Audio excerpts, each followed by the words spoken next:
ఇవాళ సబ్జెక్టు అల్లు అర్జున్ గురించి మాట్లాడాల్సిన అవసరం ఇప్పుడు ఈ పరిస్థితుల్లో వచ్చింది. మెగా కాంపౌండ్, మెగా ఫ్యామిలీ అంటే చిరంజీవి గారు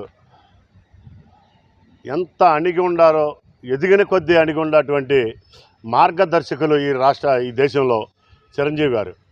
అటువంటి ఎంతో అభివృద్ధి, కష్టపడి ఎంతో అభివృద్ధి చెందినటువంటి చిరంజీవి గారిని ఒక మహావృక్షం, ఒక పచ్చని చెట్టుగా ప్రతి ఒక్కళ్ళు కులాలకు అతీతంగా, మతాలకు అతీతంగా ఆయన్ని ప్రేమించేవాళ్ళు కోట్లాది మంది ప్రజలు ఆయన ప్రేమించారంటే బ్రహ్మాండమైన ఆయన నడక తరతరాలుగా మాట్లాడుకోవాల్సిన అవసరం ప్రతి ఒక్కళ్ళు చిరంజీవి గారి హావభావాల గురించి.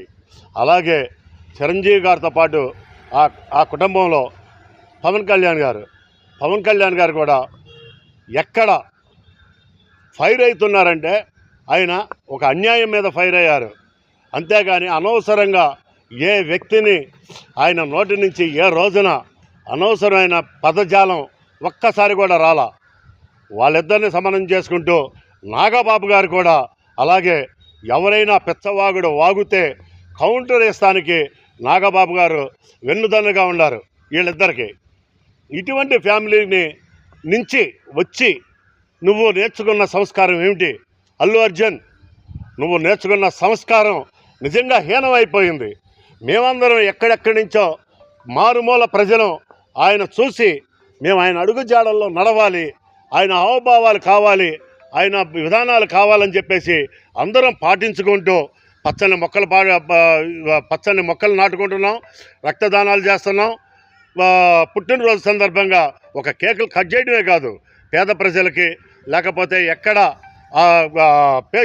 హాస్పిటల్స్లో కానీ ఎక్కడ అనాథలు ఉన్నారో, ఎక్కడ అమాయకులు ఉన్నారో వాళ్ళని ఆదుకోవడానికి వాళ్ళ పిలుపుని అందుకొని అభిమానులుగా ఈ రాష్ట్రంలో అత్యధికంగా తయారయ్యాం.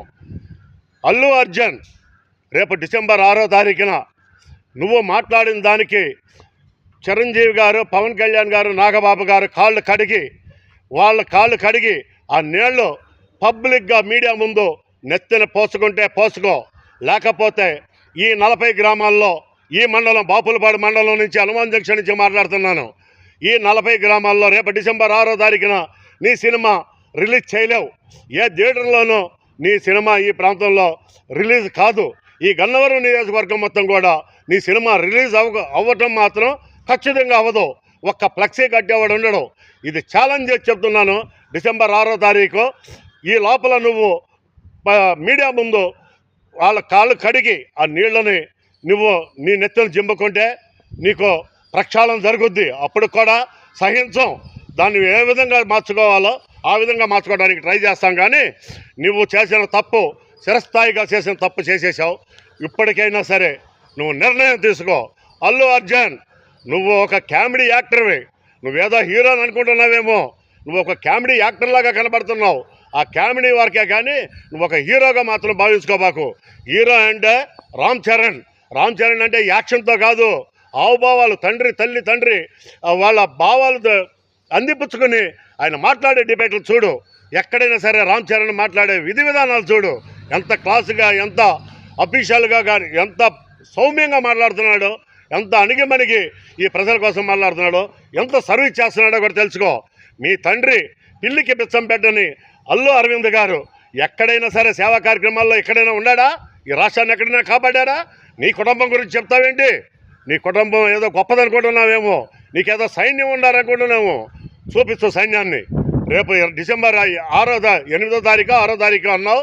ఆ రోజున చూపిస్తూ నీ సైన్యాన్ని మేము చూస్తాం, ఖచ్చితంగా చూస్తాం, దీన్ని ఎదుర్కొంటాం. ఖచ్చితంగా కాలుతో అధపాతాళానికి తక్కకపోతే అల్లు అర్జున్ నీకు తగిన శాస్తి చేస్తాం. Thank you.